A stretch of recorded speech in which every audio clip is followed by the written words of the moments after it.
Hello and welcome once again to the Cine-Files, where each week we enter the world of a great film. We explore its themes, the history, the filmmaking, and the influence it has on us today. My name is Steve Morris. I'm a filmmaker and directing instructor in Los Angeles, California. Hey everyone, my name is John Roca. I'm a voiceover artist, host of shows, and occasionally an actor here in Los Angeles, California. And today we're looking at a film that I never had thought about doing for the Cine-Files. Yeah. And the only reason that we're doing it, I think, is that, you know, Criterion Collection has their, is it annual sale? Yeah, every 6 months. Every 6 months. They have a great sale, off sale 50% off. And I was scrolling through it the last time it came up. And I see this film and I went, oh, that'll be a nice, I remember liking that as a kid. Right. That'll be a nice movie to show and watch with the family. Yeah. And so I bought Black Stallion on their Criterion Blu-ray. And about 3 weeks ago, I sat down to watch it with my family, remembering that I liked it as a kid. I had very little memory other than that. And a few minutes in, I went, oh, wow. And I think I texted you in the middle of watching it and said, maybe this is a movie we have to do on the Cine-Files. Yeah, and I was like, I remember that this film was something that had great approval from the critics. I remember it was something I saw when I was a young child, and I remember getting it confused with like National Velvet, and there were other these other horse movies that had come out around, you know, over the last few decades before Black Stallion, you know, and so I had to take a moment to kind of remember what the film was about, and then I was like, oh yeah, on the beach, the kid with his arms up, and so this might be fun. We haven't done a lot of like necessarily kid-centric movies, so I thought this could be fun for us to explore. So when you suggested, I was like, sure, let's do it. Yeah, I mean, I think I saw it in the theater. I'm not 100%. I'm think sure so. I did. And then it was one of those movies that was on Showtime or something like that I watched a bunch, probably from the ages of like 9 to 11 or 12. Yeah. Probably never saw it again. Yeah. You know, so there was a time that I knew it really well. Yeah, so that's kind of how I came to the film. How about you? Do you remember? I think I remember seeing it in theaters. You know, I think it was one of those ones that I saw the trailer for, and I remember distinctly because Mickey Rooney left a very strong impression on me as a child, because I had not seen Mickey Rooney movies. Like I had not seen his, you know, the ones he did with Judy Garland, the Andy Hardy movies. I hadn't seen Breakfast at Tiffany's at this point, which the less we talk about his performance in that film, the better. Yeah. And I hadn't really seen him in much. I think I'd seen him in variety shows, but then when there was something about his performance in the film and the horse and the kid, like all of it just kind of spoke to me at the right time. And I remember my parents taking me to see it. And then subsequently, as you said, Steve, it would show on the pay channels and I would watch it as a kid growing up and enjoy it. But I haven't watched it in decades, man. No. So it was nice to revisit it again. And I think it's worth revisiting. If you haven't seen it, if you have kids, I think this is an interesting one to check out. Oh, yeah. And it's funny, too. This is a genre of film that we don't see that much anymore, which is the family film, the animal film, but not a comedy. Right.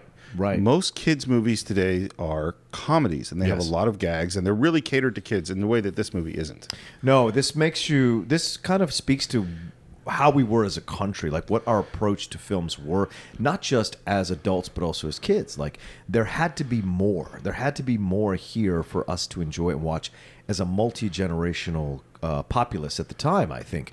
We asked more of our movies to a certain degree. And so people could watch these films and get what was happening, and there was enough going on for all the generations to understand and appreciate. And this film, at least, I think, asked more of our kids. Yes. You know? Yeah. Like, there's nothing being spoon-fed to a kid here.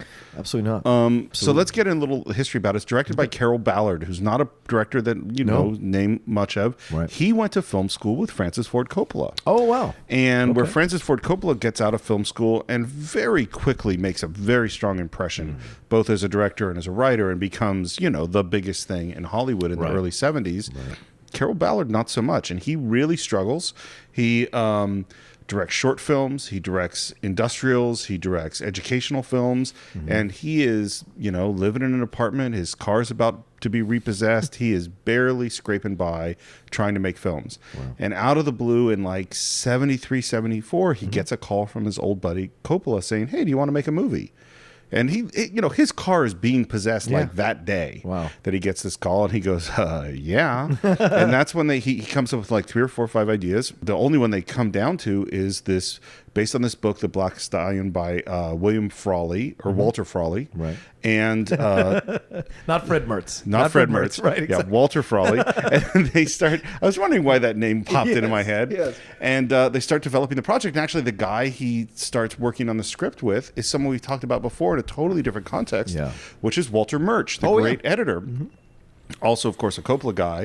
And they start developing it slowly over time, and they're not jumping to make it until, and I just love this origin story, which is that, so we've already talked about Coppola in the Philippines making Apocalypse Now, and that a huge typhoon comes through and wipes out all the sets.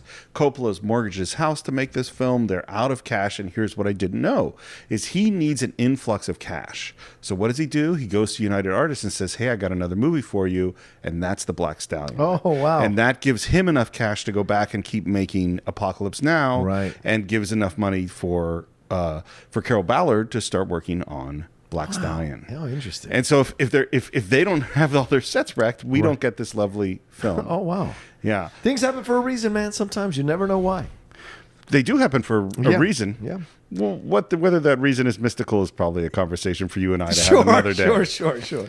No, I don't know if I 100% agree that they always happen for a reason, but sometimes happy accidents bring about amazing pieces of art. Absolutely. No question about it. So this is really Carol Ballard's first feature. Yeah. You know, and he had worked with crews of 4 or 5 people. Yeah. And now suddenly he's got 40, 50, 60, 70 people. What he had done, a lot of his shorts were animal shorts. He did a short with pigs and with ducks. So the one thing he did have was real experience with animals. Right. What he didn't have was real experience making a big film. And this film has, I don't know what he was like on the set, but feels like it has such a sure hand. Do you know what I mean? Like this director knows what he's doing. Yeah. And it's a challenging film. And it's what's amazing about the film, too, and I know we'll get into it even more as we go chronologically through it, but the thing that's amazing about this film is it's a long film. It's almost 2 hours. Yeah. For a first film, that's pretty amazing that you're allowed that level of a cut, that length of a cut. And also, there's incredible amounts of time with no dialogue. It's almost a silent film. Almost, yes. I mean, because even when you have dialogue, a lot of times it's incidental. Yeah. It's not like the dialogue is crucially important to understand the story. It's like, oh, they're chatting about something. Exactly. And I think that's what struck me watching it now is like, if this is his first film, to take the balls or the strength to create a film that's not going to have a lot of dialogue in it, and you're still able to create these incredibly majestical scenes between the animal and the kid. I mean, it's just, they don't get saved till 50 minutes into the movie. Yeah. That tells you, like, the shipwreck's within 5 minutes of the movie, and then the rest of the time they're on this island, almost like a castaway, like a mini castaway type of situation, and then they're brought back to their city or to their town. But even then, there's a lot of periods of not talking and weird kind of Terrence Malick kind of communication, where it's like almost stream of consciousness in and out, like weird type of stuff, like almost dreamlike. Yeah. Well, and this is something interesting for those aspiring filmmakers listening to think about is in a lot of film schools, in both where I went to film school and also where I teach, the first several films, you're always required to do silent films. Yeah. Now, part of that is for the technical reason of you haven't learned to use sound recording equipment or doing audio mixing and things like that are more technical. But the more important reason is there's so much of filmmaking that is silent visual storytelling.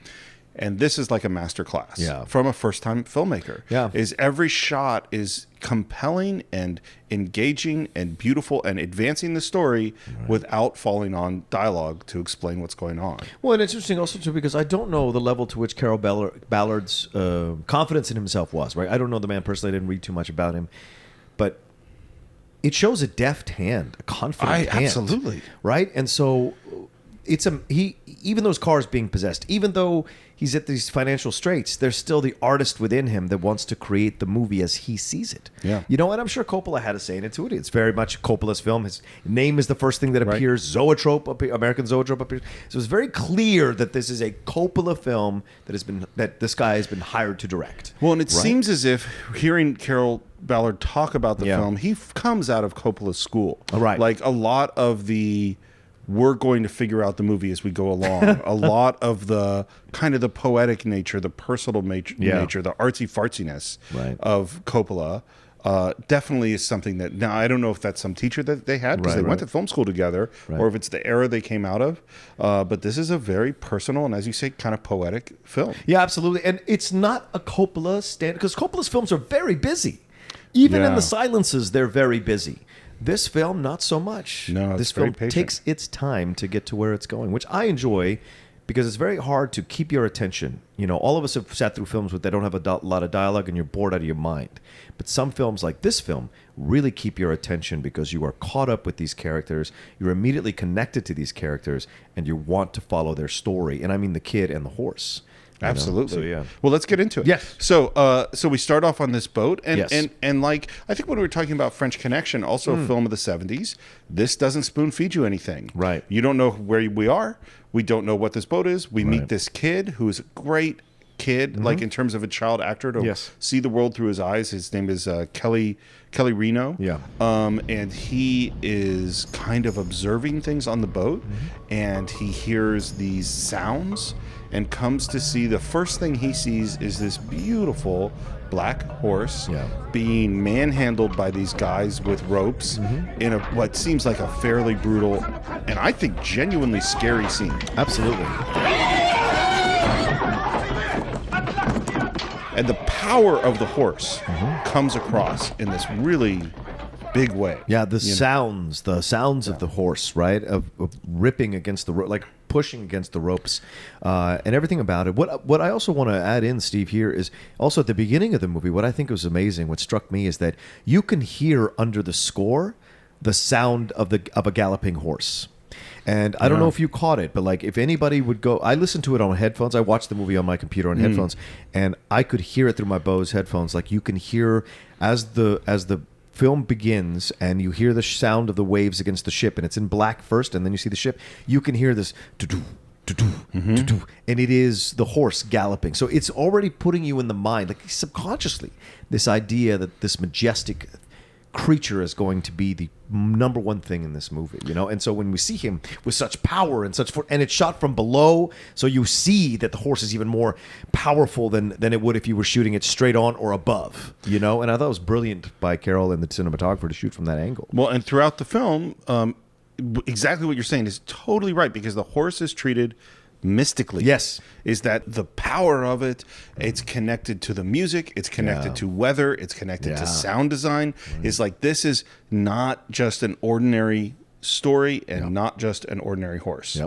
So the boy leaves the horse behind and he goes and he walks in on this really cool poker game. Yes. And again, you're trying to figure out, and it is just classic, iconic. This is the Frenchman character, and this is the Arab character, and they're put out jewels and gold coins and things. And the American guy with a straw hat. The American guy with the straw hat, who we seem to have a connection with. Yes. And then out comes this little tiny horse statue, and is put. And again, it's that mythic kind of feeling to the story. Yeah. And we realize, I think, that the American guy is his dad. Yes. And at this moment, I don't think we know how to feel about him.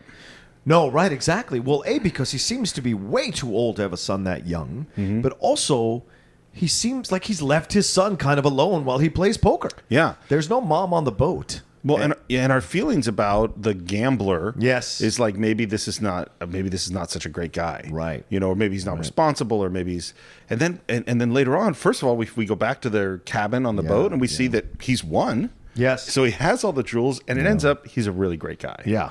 The actor is Hoyt Axton, who is a folk singer. I love Hoyt Axton. Yeah. I used to love. He was one of my favorite guys. Really? In the 70s and 80s because of his barrel chest and his voice. Same thing with Joe Don Baker. Those two guys really left impressions with me. And whenever they'd show up in things, I always enjoyed watching them because they had kind of a folksy, down home, grounded thing. And having grown up in Southern Virginia or Northern Virginia, kind of Southern Virginia, I knew those guys. Like I grew up around guys like that. So to me, it was kind of like hearkening back to that.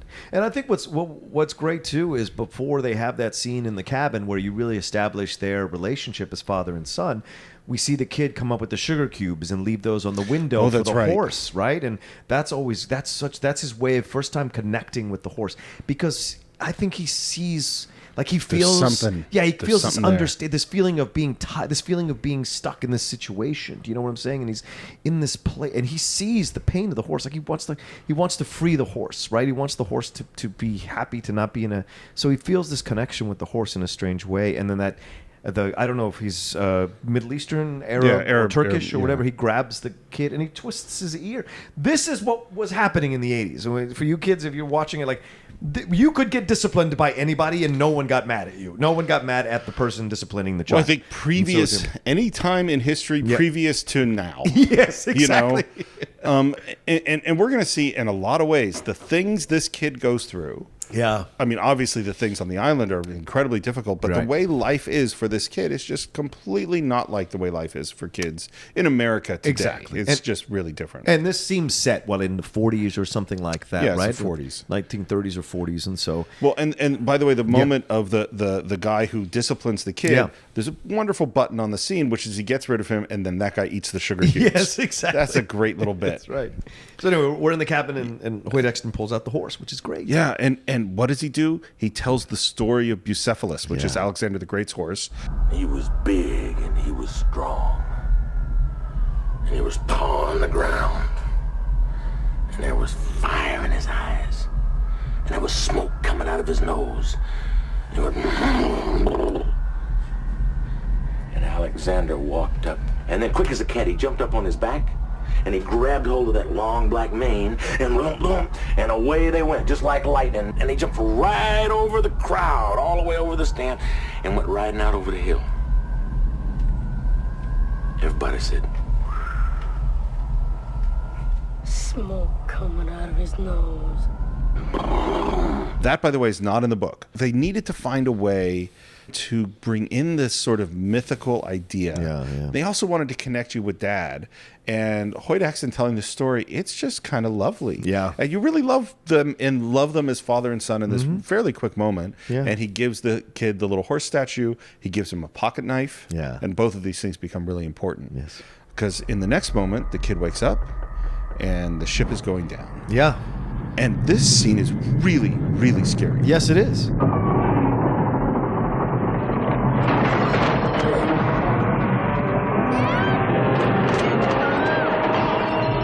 It is so overwhelming and so real. I would say that this scene, just this small microcosm of a scene of a ship sinking, is scarier than anything you see in the 3-hour film of Titanic.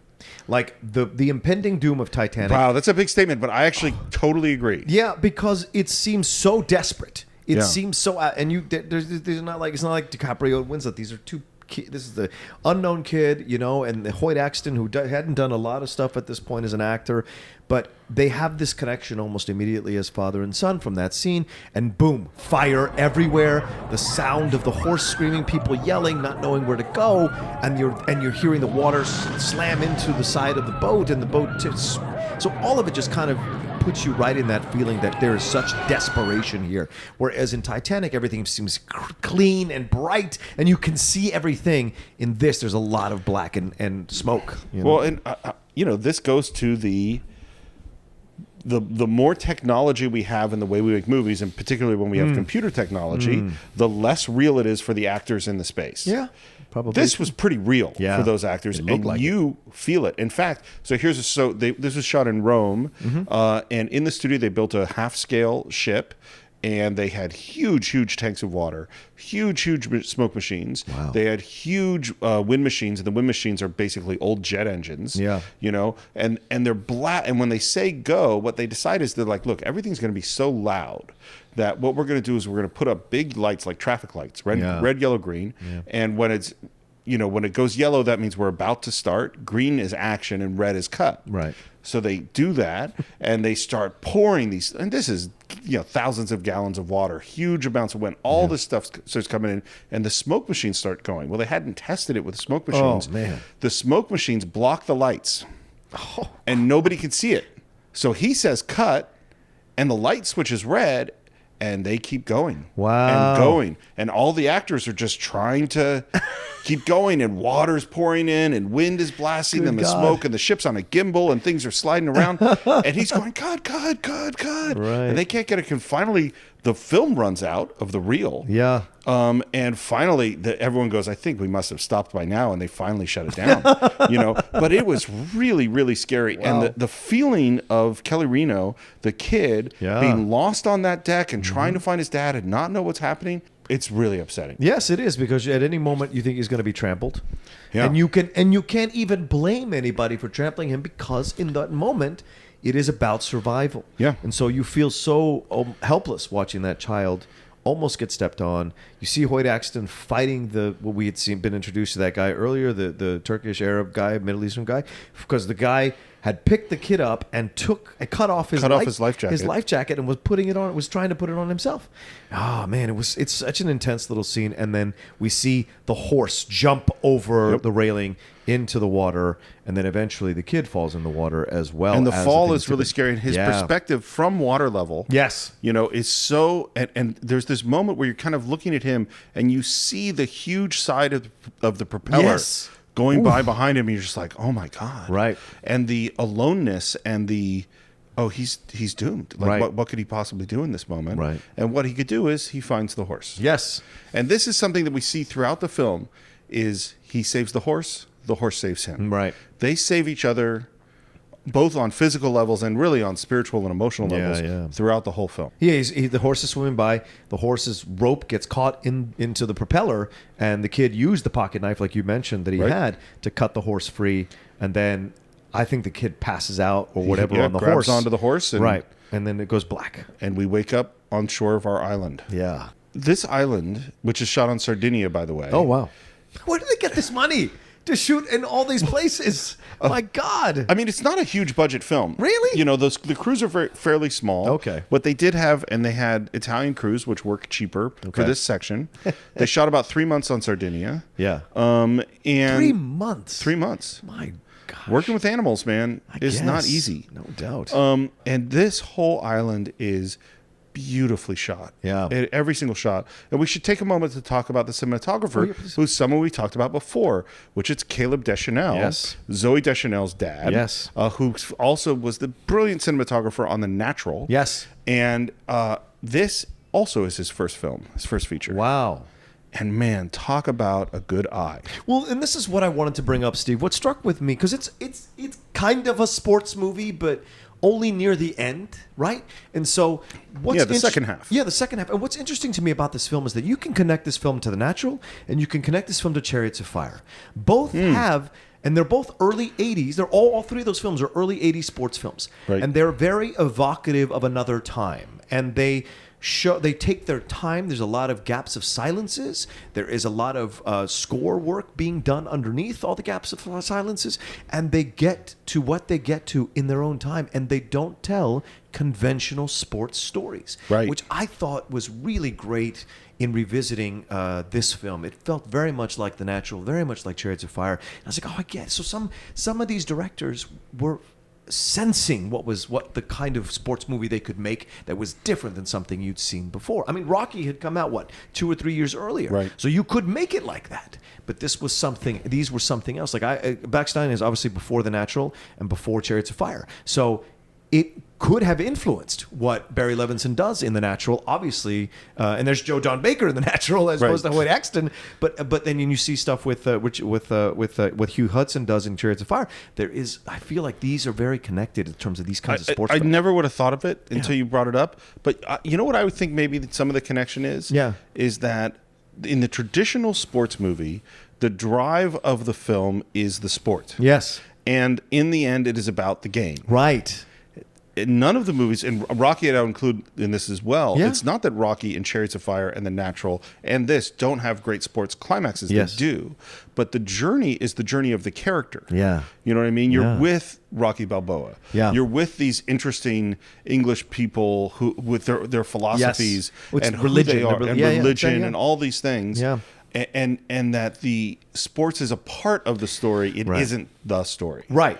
In Natural, it's his redemption as a human being. It's about achieving the dream one last time, one last shot at his dream. It's not about Well, it's interesting too. All three of those, I won't put Rocky in it, but the Natural Chariots of Fire and this have a mystical element to them. Oh, very good point. Yeah, very good point. Yeah. So we're on this island, and we're kind of at the beginning in this survival story. He's like, you're with this kid. He's barefoot. He has a knife and a horse statue. Yeah. How's he gonna live? Right. What's he gonna do? And I think this was good for my son to watch because I think. We live in the 21st century in America, a very removed from dirt world, removed from what actual survival is, removed from what most of human civilization was for thousands of years. We live in we got these screens in front of us. We can have anything delivered in the next day. We can watch anything we want. All information is available to us at all times. And seeing this kid on this island trying to figure out, what am I going to eat? Right. That's powerful. Yeah. Yeah. It was very powerful for me to watch. Yeah. And you worry about the child. Like, how is the kid, how resourceful is this child? Where is he going to get food? And then it figures it out eventually. He figures it out by trial and error. The seaweed or the things of that nature, the catching the fish, like all these things, burning the fire, all these things he's doing. I imagine he's doing catching fish to cook and whatever. And then he's also taking time to connect with the horse. Right. Well, the first time we get to the horse is he hears him and he finds the horse tied up. Yes.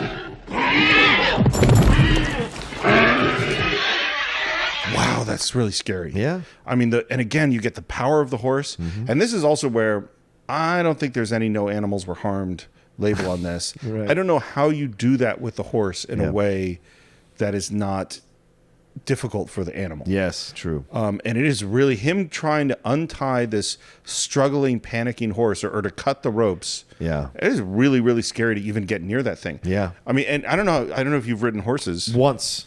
Horses are powerful. Very powerful and scary. Yeah. Incredibly scary to be on a beast that powerful, especially because you and I are men of size, so we're going to get on horses that are very strong. Big horse. Yeah, big horses. And so when I rode mine, it scared the living hell out of me, man, because it is something that is absolutely and you could powerful. feel it. You could feel. And did you gallop?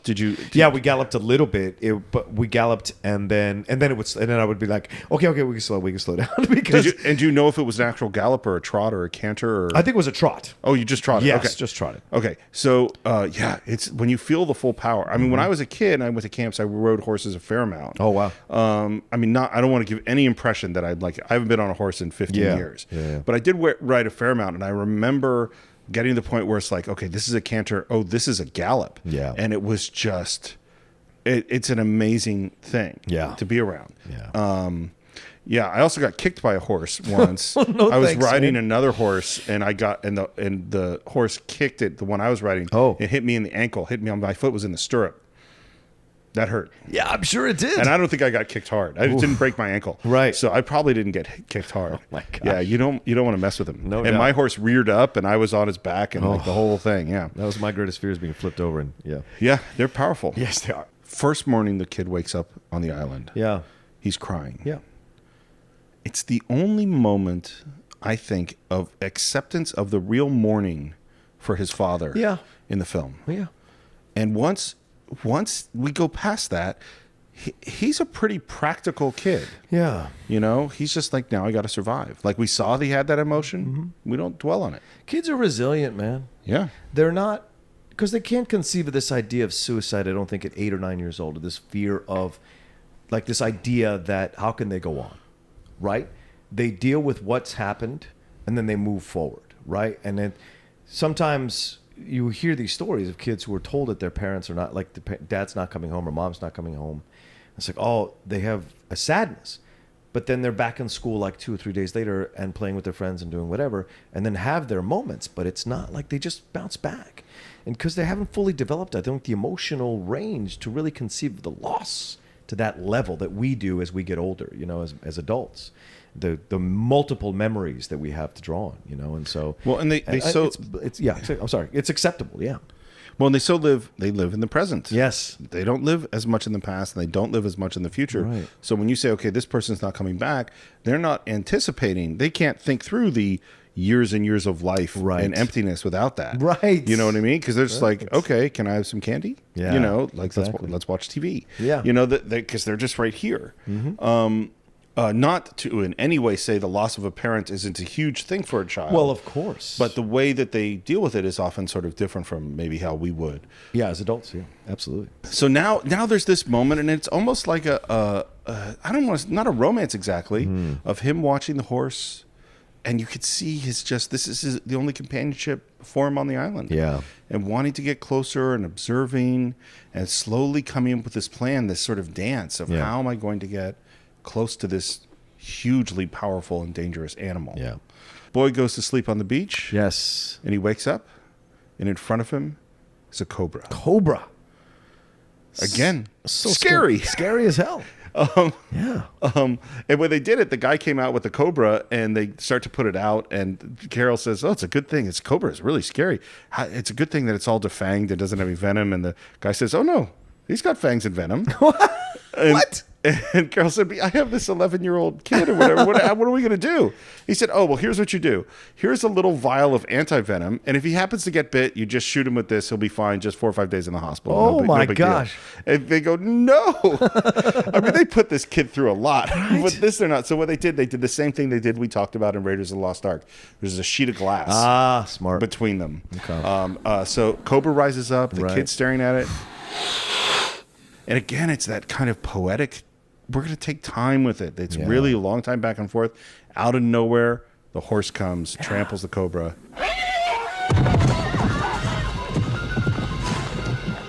Once again, the kid saves the horse. Right. The horse saves the kid. Because the horse runs away. It runs away. The horse does not stay waiting for the kid to stroke it and get some kind of thank you from the kid. The horse does what it does and runs away. Well, I wouldn't stay around that cobra either. Well, he stopped the cobra to death.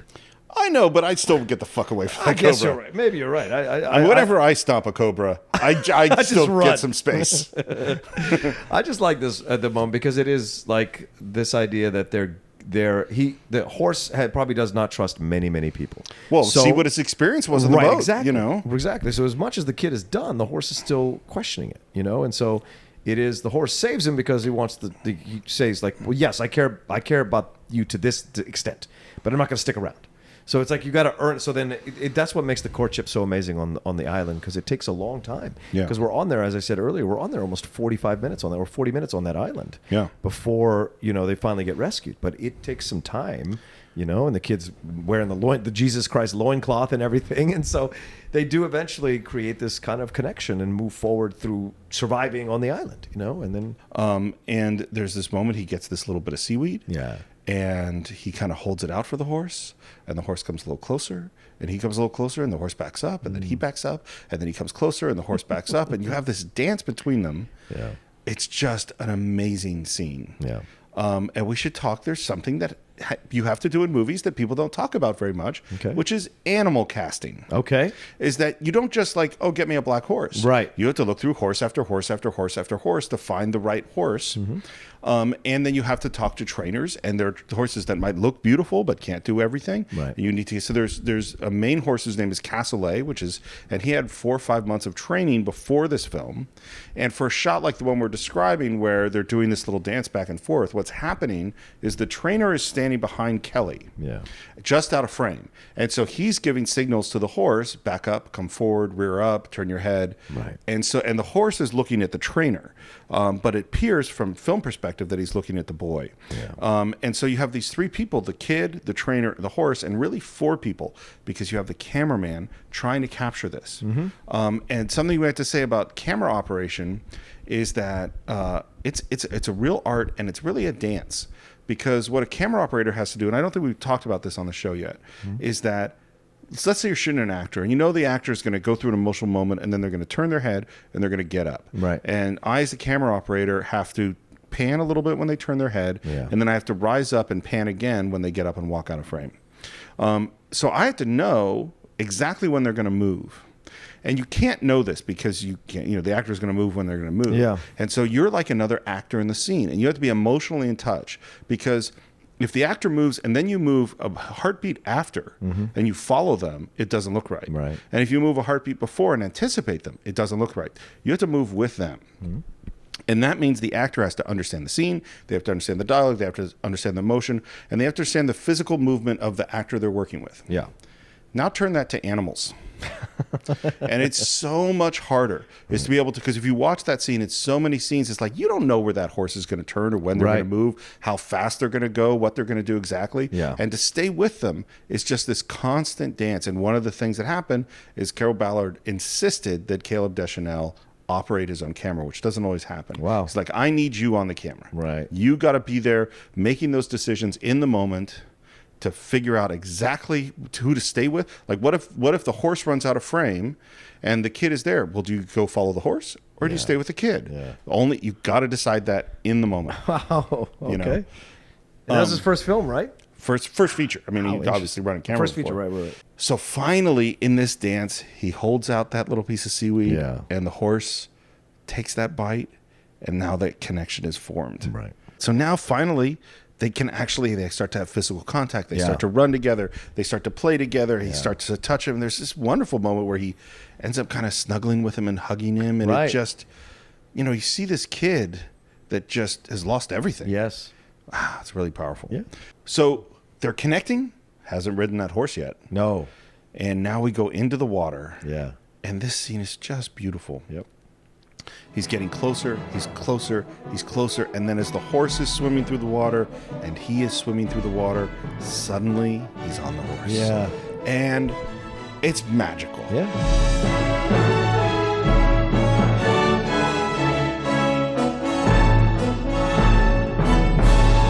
It is so magical. The music is so powerful. It's just absolutely beautiful. Mm-hmm. And I think, too, this is something you can't, this is what I will say. Yeah. I don't think you can get the power of this moment in a faster paced film because you got to earn it. Of course. The courtship is important. The courtship is what matters, because that's both of them learning how to trust the other, and although the kid is the driving force of the courtship, the horse is making himself available for this courtship, right? And so when it happens, and this is, honestly, you could connect this to dating, you could connect this to friendship, actual human friendship, you can connect it to anything. It is this whole idea of, I want to connect with this person. I'm going to create the space to connect with this person. I don't know if I'm ready to connect with this person, but there's something here. I know there's something here, and I'm going to make myself available to the extent that I feel comfortable.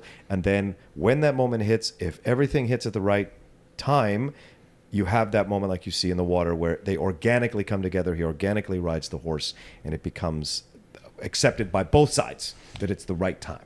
Absolutely. Yeah. And you've earned it. Yes, and you've earned it. Exactly. If Harry and Sally kissed at the beginning of the movie, oh my gosh, no. You wouldn't cry. Right. Even if the scene was exactly the same. Yeah, it doesn't It's work. like, is that what happened is you had to go through a whole journey with them to get to this point. And now he's on the back of that horse and he's riding, and it is just glorious, childlike. It's an amazing sequence. Yeah, agreed. And it's interesting too, because again, I look at it and like, would anyone let you film this now? Yeah. Now Kelly Reno, part of why they cast him, he's a great writer. He grew up, his dad was a literal cowboy, grew up in Colorado, right? Knew how to ride a horse, did not know how to swim, by the way. Oh, he had to learn how to swim for this film. But because riding bareback on a galloping stallion without hands in the water, that is hard. Yes.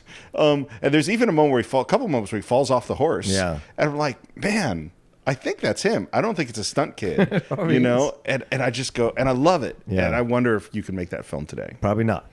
And now that we've gotten to that point, it's time to get rescued. Time to get off the island. Out of nowhere. Yeah. Some Italian fishermen show up. Yeah. Fairly shocked to find this kid. Yeah. More shocked to find this horse. Right. Want to just get the kid away from the horse. And what does the horse do? Jumps in the water. Exactly, because the kid's screaming for the horse. Yeah. So there's the bond. The bond has been established. Yeah. Right. And so, finally, the fishermen have to go like, okay, I guess so. And I love the last shot is that we're under the water looking up, and we see the strap come down, and the kid ties it on under the horse, and the horse rises up through the air from seeing it from below. Yeah. And that's our last moment on the island. Yeah. It's really, really beautiful. Agreed. Yeah. And now let's go back home. Yeah. Home is weird.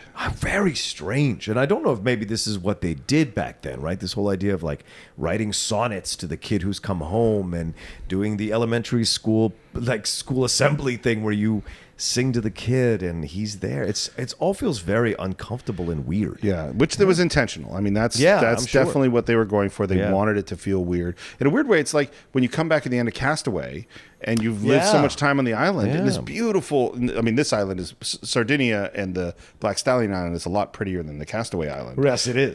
But still, like, you come back to the quote unquote real world and it's like, what's up with this place? Right. It's very strange. Yeah. I mean, I don't know what you do to a kid who's the only survivor of a boat who was lost on an island for months and comes back with a horse. Mm-hmm. I mean, everyone's going to act weird around that person. Yeah, and I think Terry Garr, to her credit as an actress and to the story in the script, like, that's the best mom you could have in the situation.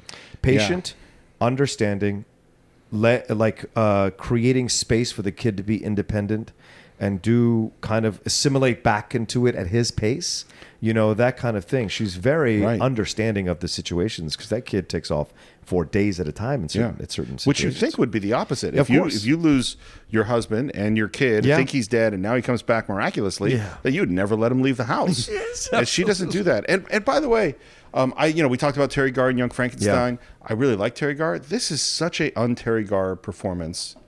It's restrained. Yes. It's calm. It's observational. Yes. Yeah. It's very vulnerable. And the thing is, people forget, I can understand it, but Terry Garr had this incredible run in the 80s, like late 70s, early 80s. Well, I guess 70s, 80s, right? 72 to like 85, 86, whatever you want to say, like where she was the go-to for a lot of this, right? She's always beautiful, very vulnerable, attractive, quirky, right? And fun, had an interesting voice. Yeah. And always seemed to, there's not an inauthentic moment in any film I've ever seen her in.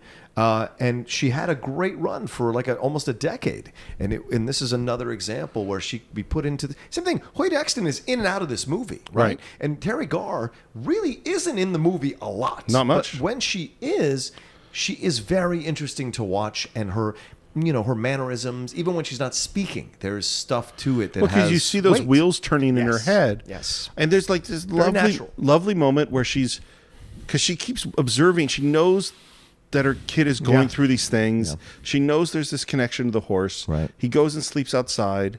She lets him. Yeah. And she comes out and she talks to the horse and thanks the horse. Yeah. For bringing back her son. Yeah.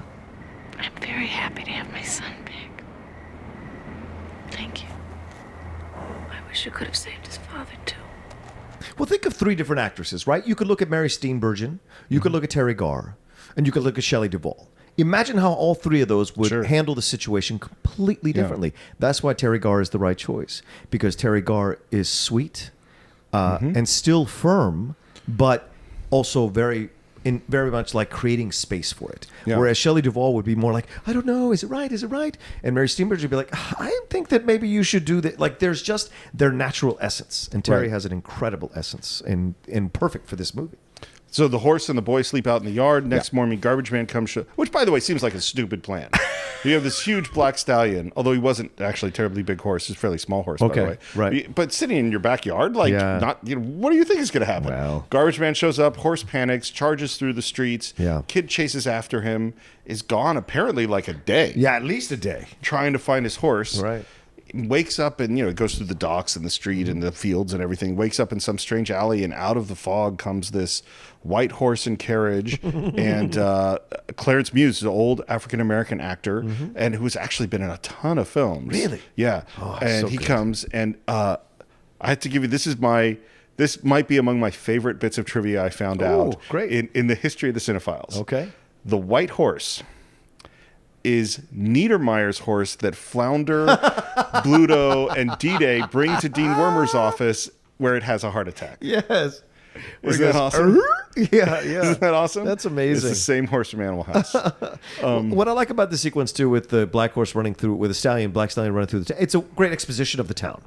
You're getting all these Yeah, incredible. You understand the scope of the town, the factory shots, the downtown, like little small downtown area. You know, you get this whole taste of what this town looks Of like. small town America. Small town Americana. Yeah, absolutely. And then to top it all off, which is the cherry on top of the cake, is this mystical African American guy with his white horse coming through the fog, And his white hair, and his and white his hair, outfit, and right. just rides this carriage and with like the pipe and Yeah. everything, calling the horse Napoleon, which is Yeah. brilliant. Yeah. And he knows where the horse is. He sends him off on this journey. And at this point, you're like, what is this? Yeah. You know? Because I think, I'm not saying that the movie has kind of lost its momentum, but it's so compelling on Yeah. the island that now you're trying to switch gears and we're trying to figure out, well, what is this movie now? Yeah. And so the kid goes off following this guy's directions. He goes through this field. He finds this barn. Yeah. He hears the sound of his horse, falls through the barn floor and finds his horse. Yeah. And his horse is tied up. And as he's trying to get the horse out, here comes this old man. Mickey Rooney's great. I love him to pieces. He's great in this movie. Yes, I think this he is. movie is really important. And if I understand, really important for his career. Oh, I'm sure. Because he, he's a child actor Yeah. and has gone through a lot of stuff. And now he's coming in and he did all these horse movies. Mm-hmm. So like he's very experienced with horses and he's really good in this film. Yeah, he's so fantastic. And people need to understand about Mickey Rooney, and this is kind of a side piece. Mickey Rooney was an incredible Lothario. That man married some incredibly beautiful women through his career in the films, and you should go and take a look and study this man. And he, up until Night at the Museum, he was making movies, right? And he is always so fun and interesting to watch. And when he shows up in the movie here, I don't know how he's probably in his 60s, maybe early 60s. I think so, something like that. Yeah, and so he brings a calming influence to the movie. You know, he was from another time, and he had all like the World War. He had all this stuff in turn of the century. He had all these things that were probably going on, and then by the end, he's on this farm without having realized what he could do with his abilities. Like he hadn't reached the top, right? And this horse comes out of nowhere. So once again, the horse is a vehicle for redemption, right? Yeah. The kid. And also for Mickey Rooney, right? And he brings joy. The horse brings joy where it goes. And he senses this thing in this kid that needs to go on further this journey. Yes. We have a world. I'm trying to figure out how to express it. We have a world that's constantly saying no to kids in all sorts of ways. Don't climb on that. Don't do that. That's too dangerous. Don't go there. Don't do this. They have much more restricted lives. Yeah. And in another sense, we're constantly saying yes to them in this other sense. Yes, have this, have this, have spoiled this. way, yeah. We spoil them and protect them. Yeah. And this movie is the opposite. Absolutely. They say yes to the kid when he wants to do these dangerous things. Yeah. Like, oh, you do have to. You probably don't have to go to school. You have to spend time with this horse. Right. That's what you have to do. And they say yes to him. It's really different. But he's not being indulged. No. In any way. There's no like, oh, have this, have this, have this. Right. And so suddenly this relationship between Mickey Rooney and this boy and this horse begins, and Mickey Rooney doesn't. He steps back. Yeah. In this way, he's like, okay, you have to do this, and he'll give him some advice, and they'll talk. But it's almost like between two men. Yeah. In a way, it's not. He treats this kid as an equal. Well, I mean, it becomes the Rocky story all over again, right? He's teaching the kid. He's the old trainer teaching the young kid how to do it right. Right. How to And this ride is the what horse because and- once he sees that racing room. Now we're in a sports movie. Yes. It takes until an hour and 15 minutes into a 2-hour film that we go like, oh, this is gonna be a sports movie now. I mean, just out of nowhere. Yeah. And it completely works organically through the movie because it was the right moment for that to happen. Yeah. And what I love is, and I know we haven't talked about it, but I love this moment. And this moment really solidified the relationship and the time of this movie. And not just the time when it's set, but also the time when it was made. He says to the kid, the horse can have the stall, but you got to clean out the stall. Right. You've got to do the work. So it's his way of teaching the kid how to earn what he wants. Yeah. You know what I'm saying? You have to do it through hard work. And so the kid willingly does it. There's no question. So much. There's no moment in this film where that kid is not willing to do the work. Yes, exactly. This is a tough kid who is passionately believes in like, oh, this is what I got to do. Yeah. Which maybe surviving on an island for several months will kind of breed that. But I kind of get the sense he might have been that kind of kid anyway. It's just from the fact that he was willing to put those sugar cubes up in the window at the beginning of the film lets you know this is a kid who wants to do what he wants to do. And then just like a sports movie, we're going to have some training montages. Yeah. And by the way, most of this is Mickey Rooney improv. Wow. Yeah, this is mostly just he did a lot of improv. Like, for instance, the scene where he's on the bale of hay. Yeah. He's teaching him how to post up on the horse and ride the horse. Right. That's all improv. And it all happened because they had a rain day. And they're like, what are we going to shoot today? Right. And Mickey, it's his idea. He said, well, let's get a bale of hay, and I'm going to talk. And all of that is all improv. That's amazing. And it's one of my favorite scenes. In the It film. is absolutely really fantastic good scene. Feel that in your legs? Feel it pulling on your legs back here? Huh? Okay. All right. Look ahead. Down the lane. Down the lane. No. You don't jump straight up and down. Look at it. Just try and keep your body as still as possible, because he'll be moving. See, he'll be moving. He'll be making that rhythm. You just go on with him. See. And then now we're kind of going like, let's race this horse. We go off and we meet our other trainer. He goes and rides and obviously super fast. And one of the things the other trainer says, which I love, is that's too much horse for your kid. Yeah. You know? Yeah. And the kid gets off the horse, his hand is bleeding. Yeah. And again, they don't go, maybe you shouldn't do this. They go, you better strengthen your hand. Yeah. And so he's got to squeeze something, and there's no question he's going to do it. You know? Well, and I love what the other trainer said is, you're not gonna train this horse. The horse is too wild. You saw him going left and right. Right. Which comes back later when the kid is having that quiet moment with the African Clarence American Muse, yeah. Clarence Muse, and Clarence Muse says, You think you know that animal? Yeah, I know him. I don't know. And I get a funny feeling. I feel right now that you better let that horse stay wild, Ellie. It's his soul. and that is so powerful, man. So anyway, so they have that moment. Super so Mickey powerful. keeps pushing it because he sees the potential. Yeah. So we've been hearing through newsreel footage and Yeah. other stuff that there are these other two horses, the best horses in the world. They're going to have a match race, and we kind of meet this newsreel footage guy who's Great whatever stuff. he's a great sort of 30s, 40s newsreel character. Yeah. And now we know we're going out to do something. The kid sneaks out of his window in the middle of the night. It's raining. We go out to this track again. Up comes this car. The guy no one gets out of the car. Right. Kid gets on the horse, goes off. As soon as he goes, pouring rain. This scene is amazing to me. Yeah. And we, it's all sound design. It's rain. They have their little stopwatches, tick, tick, tick, tick, tick, tick, tick. great. And we cannot see the kid and the horse. It all happens off camera. It all happens in our imagination. Yep. We just hear the gallop. Yeah. And what's great too, Steve, is the juxtaposition between the quiet moments and the sound of the rain, right? Right. Because when the quiet moments are happening, it's when they're looking at the watch. Right. And it's like, tick, tick, tick, and you see the seconds thing go boom, boom, boom. And Right. it's just like, oh my God, how fast is the horse really going? And what's that? And then the kid comes, once again, this idea of the mystical nature, which is Right. which is actually really great that you bring that up. I hadn't really thought of it, but the mystical nature of the kid coming out of the darkness with the Yeah. horse, and he has been knocked unconscious. He's unconscious from on the riding horse. the horse. Hey, he's out cold. Man. Yeah. And we don't ever get to know what happened. No. We don't know what happened. They carry him off the thing, and Mickey Rooney now ignores the moment that he was waiting for, which is what's this guy who's in the car going to think. Right. And he sits with the kid, and again, the way he treats him, he doesn't coddle him, he doesn't hug him. Oh, I'm so sorry. You okay? Are you okay? What happened? Did I fall off?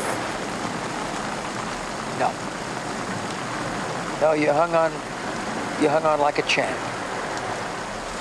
You did good, didn't you? You did great. You did great. I cried in that moment, man. Yeah. Because I sensed that kid's overwhelming desire to have this horse succeed. Yeah. But also, the kid is like, he's so tender in that moment. He's so vulnerable in that moment that you connect to him. Like, you almost want to hold him and coddle him. Yeah. And you're right. The fact that Mickey Rooney doesn't gives the scene even more power. Well, and Mickey Rooney understands him Yeah. on some fundamental Yes. level. Yes. And he's not understanding him as, look at this cute kid, this vulnerable. He's understanding it's like, this is a human. Yeah. You know, who I respect. Yeah. And because I respect him, I'm not going to coddle him. Yeah. Which is, look, there's a lot of ways to parent kids. Sure. And there are times where my kid needed a hug and I held him and held him. Yeah. But there are also times where it's like you want them to stand on their own. Yeah. And figuring out how to navigate this is hard. And one of the clues in this movie to me is they're a human like you. Yeah. And that's the first, like, you got to treat them like a human. And then as this moment is finishing, the door opens. Yeah. And out of the car into the murk and the mud in the pouring rain comes these pristine white shoes. I love it. And white slacks. Yeah. And there he is. And we see, because we didn't know before, Yeah. it's the guy from the newsreel. Right. And he's never seen a horse that fast. Yeah. Now we know. Right. Because up to this point, we haven't really known how fast that horse And it is. had been so long since I saw this movie, I didn't know who was supposed to step out of the car. I thought it was one of the owners of one of the horses. Sure. Right? Or maybe because there was like 2 or 3 cars, so I thought maybe it was both the owners of the horses, and Mickey had called them up to say, hey, I want this horse to be in the match race, blah, blah, blah, you know? And so to see that happen was just such a great moment. Right. Because you're like, oh no, white shoes. And this guy didn't care. He was so insane about this fast horse. Right. You know? So, Right, yeah. exactly. And that's what makes it so. Yep. And this is a little filmmaking choice that makes a big difference. Yeah. If he had brown shoes, it wouldn't have been as Nope, cool. absolutely. You know, you pick those Absolutely. white shoes in the mud. It was like Godfather Part 2. It's great that guy, Don Vasine, whatever his name Right, is, is right. in all white, right? Right. Because it's the anti thing that you think the person in all black should Exactly be the right. villain, but it's the guy in all white. Yeah. And it makes you stand out Yes. in front of everybody else. Absolutely. Okay, so we got to go tell Mom. And I love Terry Garr's reaction to this. Remember last year when they were giving away aluminum ballpoint pens for this? The black is What the amazes mystery me is horse. the lengths they will go to get people to go to a horse race. And I'm gonna ride him. What? I'll get it. What? What did you say? Wait. Ella, wait one more second. What did you just say? Say that again. The black is the mystery horse, and I'm gonna ride him. Alec, that horse is not the mystery horse. Right. And then knock, knock, knock. Who's at the door right then? Obviously planned. Mickey Rooney. Someone's at the door. I know. Mrs. Ramsey? Oh. Out. The black is the mystery horse, and you're gonna ride him in a race. Right. And any mom in the world would say, no. Yes. You almost died on the boat. You're not riding a big horse it's crazy. Right.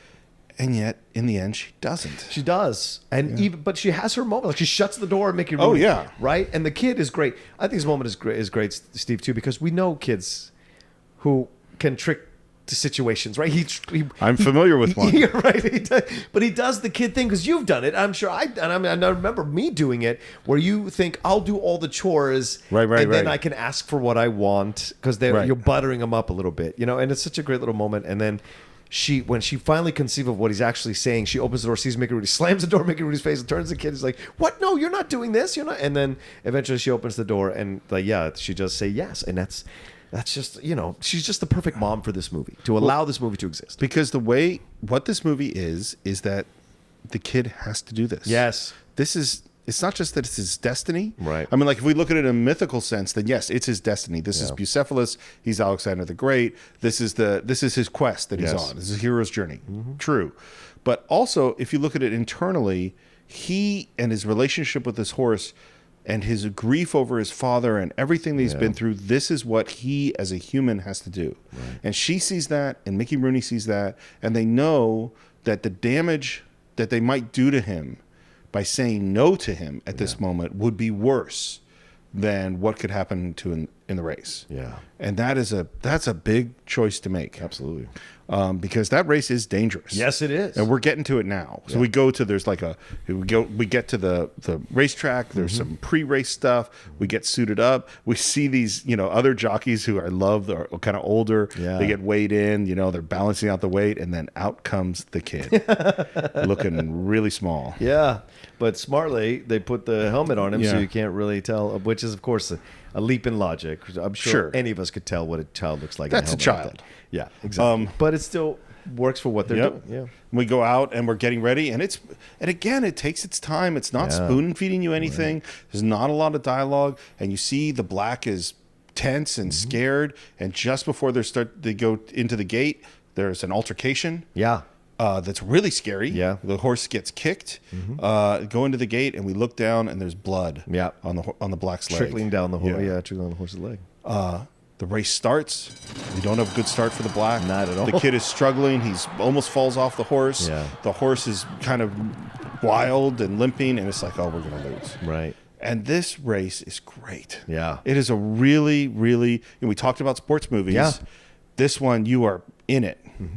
And it's something we haven't talked. We've talked about, but we haven't talked about it quite enough. Is the sound design in this movie is amazing. Yeah. And the choice to not have music at the beginning, and to one of the things they did was they mic'd the horse so the mic is on a horse running. That's how they get that sound. And they even have sort of the heartbeat of the horse and the hooves of the horse. It sounds like nothing else. And then slowly the introduction of the music when the horse really starts to run. Yeah. And did we say already that this is Carmine Coppola? No, we is the haven't. composer. Okay, yeah. The music is amazing. Yeah. Beautiful. And sometimes it's sort of Japanese, and sometimes it's very Arab in its percussion, and sometimes it's big, huge orchestral. Yeah. And we're going to get all of that now in this race. What's so funny too, because Carmine Coppola did the music for Apocalypse Now. Like That's right. He and a Godfather, right? He has all these incredible credits to his It's not list. all him on Godfather. It's not There's all other him? stuff. Yeah, it's Okay. I forget the guy's name. Okay, but like he's done these movies, but they all come through his son. Most of them come through his son. So it's interesting. He's not able to stand out as like John Williams or Jerry Goldsmith or Hans Zimmer or these kinds of things. Like nobody goes Carmine Coppola. I wonder. I have no idea. Like, what did he want to do? But With it? I mean, I don't know. in the pop culture zeitgeist, right. no one is going like Carmine Coppola's. You know what I'm saying? But his music is fantastic for every film that he's in. Yeah. And they're so different for each film, which shows his incredible knowledge of music and his talent to compose for movies. Right. You know. So Yeah. This race, the build of it is so great, and you even have sort of the mystical. In the end, it's mystical how he wins. Yeah. Because in the moment of triumph, we go back to the island. Yeah. You know, and we Yes. see him Right. Yeah. on the beach. We see where their relationship begins. We see the arms fly up just as he wins, and in a way, he almost wins with ease. Yes. And by the way, so I'm sitting there, I'm watching this with my kid and my wife. My kid has stood up, which is always a good sign in a movie. He stood up, and then as we get right towards the end, my wife got really scared because she might have said to me, like whispers, like, "They're not going to kill him, are they?" Because there's almost that sense, you know what I mean, like that, because it's so beautiful and so almost religious in this moment that you're like, and they have the blood, and she's like, "Oh my God, has something terrible happened?" Fortunately, spoiler alert, it does not. Yeah. He wins the race. We kind of have one last moment of saying, "Don't worry, that horse has legs of iron, so he's going to be fine." And Which they probably added in because they of did. your wife, because of people like your wife who would watch it and be like, "Wait, isn't they going to kill him?" But what's also great about that whole sequence is the symbolism of it, right? And this applies to anything you do in life. When I think it's true in this movie, especially, which was so fun to watch again. If you can go back to the happy place, if you can let go of the pressure of the situation, if you can embrace where you were most at peace and calm and in touch and happy, you can survive any competition or race or whatever it is. If you can keep your head in that place, all the other things around you will not matter. And that's what happens. They have that connection, and they remember the island almost together.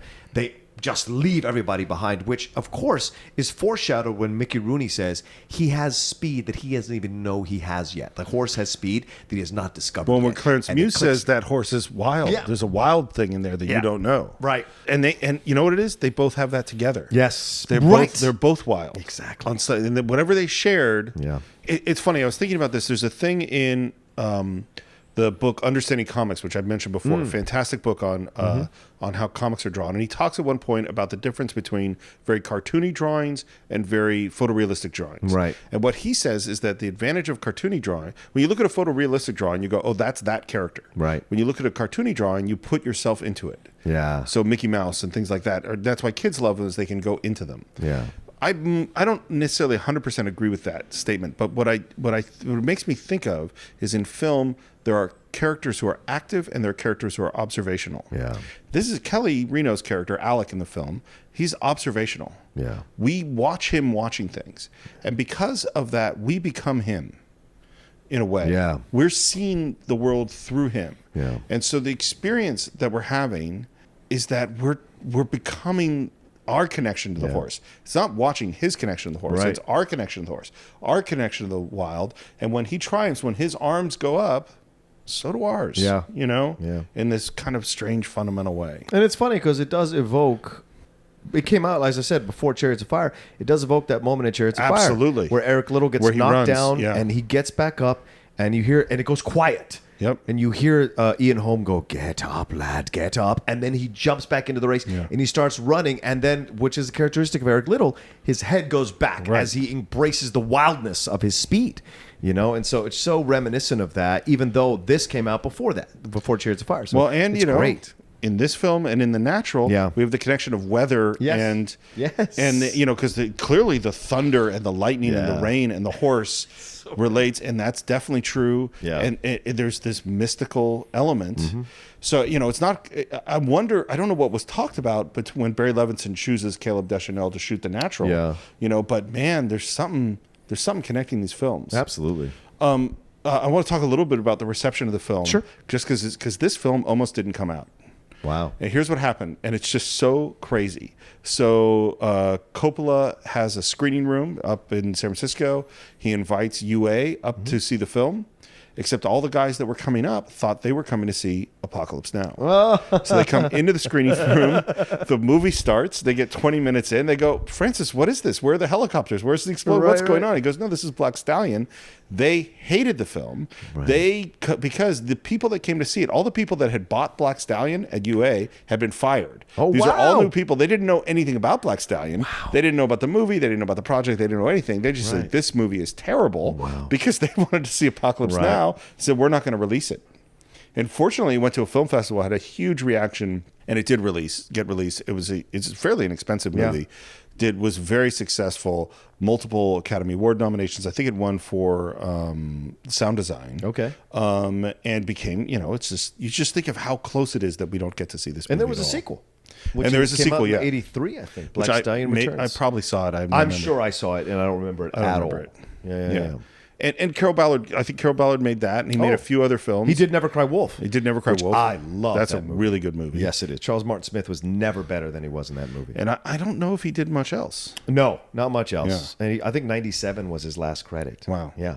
So, what are your final thoughts on Black Stallion? Here's my final thoughts. Steve, thanks so much for suggesting this movie, because it was so great to go back and rediscover this movie with new eyes, with older eyes, with a different appreciation of this film, and be able to appreciate it and remember loving it as a child and then enjoying it as an adult for its construction, its design, its look, and its direction, and its acting, which really no one really 100% stands out as an actor in this movie. They do great work. They all do great work, but no one is give an Oscar to any of these people, other than maybe Mickey Rooney, who probably was nominated. If I don't remember if he was or not, but there's so much about this film that was so fun to discover again and to enjoy a film that does not need dialogue, that is powerful, and the usage of this media in such a great way, the film medium in such a great way.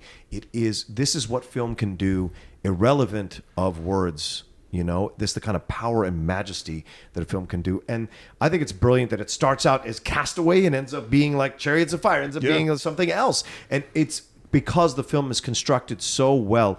It's a fantastic poem. To me, it's poetry. In this film is incredible poetry. Elegaic is the word that kept coming to mind as I was watching it, and I enjoyed the film so much, revisiting it again. And I would recommend it to anybody who's listening to us now. Because some of the fans have listened to us talk about a film and then they'll go watch it. As Steve said, I would absolutely recommend you watching it with your child, no matter what age he or she is, and showing them the joy of this movie and discovering it. So for me, certainly just on the filmmaking aspect, if you're a filmmaker, this is worth watching in terms of the storytelling, the cinematography, the sound design, the music. It's all really, really well done. And the challenge of doing that, as you say, without a lot of dialogue, it's really, really impressive. The thing that keeps going through my head, I know it's come up on the show before, is I keep thinking about kids and I think about parenting. If you think about all the material that we have for kids these days, it caters to them. And it has a belief about what kids want and then tries to give them that. And what I kept thinking about is that we think that we are giving kids what they want. But often I think what we're actually doing is we're training them what to expect. And then using what we see as their expectation to confirm what we already thought. You know what I mean? So we say, kids have to have things that are fast-paced. Because we give them things that are fast-paced. Kids have to have things that are silly and have lots of jokes. Because we give them things that are silly and lots of jokes. Right, it's a good point. But I'm telling you, my kid was 100% in this movie. It is slow-paced. And there are things I think we're not giving our kids enough credit. Yeah. You know, and this is a movie about a kid who's given tremendous credit. You know, that the kid can handle it. Yeah. They continually say, when he says, no, I have to be with this horse, they go, yes, you do. Because they treat him as a human in a way that by catering to our kids all the time and giving them special kid stuff all the time and not giving them responsibilities all the time and not making them work hard all the time, and we're not giving them the respect of what they actually can be. Yeah. You know, and we talk about, oh, we don't want to risk our kids getting hurt by this or that or this. And in a weird way, I am always concerned, like, what if by not, they need to be hurt in order to grow? Yeah. And what if we're hurting them more in the long term by protecting them in the short term and catering to them in the short term? And I thought about that throughout watching this film. That's a great point, man. So that's what we think of. That's what we think of Black Stallion, and maybe a little bit of what I think about parenting. Absolutely. We'd love to hear what you think of both Black Stallion and parenting, if you want. Sure. If you want to talk to us about those things, you can reach us on our Facebook page at the Cine-Files, CINE-FILES. You can also subscribe to us on iTunes, where we would love you to leave us a review. The reviews have been fantastic. Yeah, thank you. We not only do we read all of them, but we take them and take suggestions from them. Yeah. They really help us a lot. You can visit our YouTube channel, and we see your comments there, and we respond to them there. You can subscribe to us on Stitcher. And guess what? Stitcher now sees our dash. Yay! Yeah, so now just search for the Cine-Files with a dash, and you can find us. Awesome. Subscribe to us there. We're moving up in the world, Steve. Yeah, we're finally somebody. You can always reach me at SR Morris on Twitter. John, where can they reach you? You guys can always reach me at The Roca Says on Twitter and on Instagram. And we've got some announcements coming out soon. You know, we mentioned this before on one of the shows. Like the Patreon page is coming along. That's going to happen soon. And I think this is a great episode to mention how we're going to connect our podcast to Audible and see what we can get people to, like, either get these books, read these books, or listen to these books, or buy the movies or whatever. Like, we're trying to figure this out right now, I would think, right? Yeah, so we're forming a partnership with Audible. Yes. There will be a link where you can click on it with the Cine-Files, right, and you can subscribe through them. Yeah. And maybe if it's set up in time, I will cut back in to this, and I will add exactly what that link is. We don't have it today. And here I am cutting in to let you know that you can go to audibletrial.com/thecine-files, no dash, audibletrial.com/thecine-files without the dash. You'll get one free book, a 30-day trial membership in Audible, and a selection of over 180,000 audiobooks to choose from. Now back to the show. And also, I think we're going to explore the Amazon situation too if we're going to build a web page so that you guys who have told us that you have bought movies because of listening to us or our recommendations, you'll be able to buy them through us, and we'll get like 5 cents or something like that. And we need that 5 cents. It's like a piece of gum or something. A piece of gum. Can you even get a piece of gum for 5 cents? Not anymore. Maybe in one of those towns in Black Stallion. You guys are going to have to buy a lot of movies. The Amazon stuff might take a little bit longer because building web pages takes us a little bit of time. That's true. And I think by the time this comes out, Outlaw Nation will have started over at Schmoes Know on their podcast channel, and hopefully you've listened to at least 1 or 2 episodes by the time this comes out. So thanks so much for that patronage as well. All right. And that's it for this week. We will see you next time on the Cine-Files.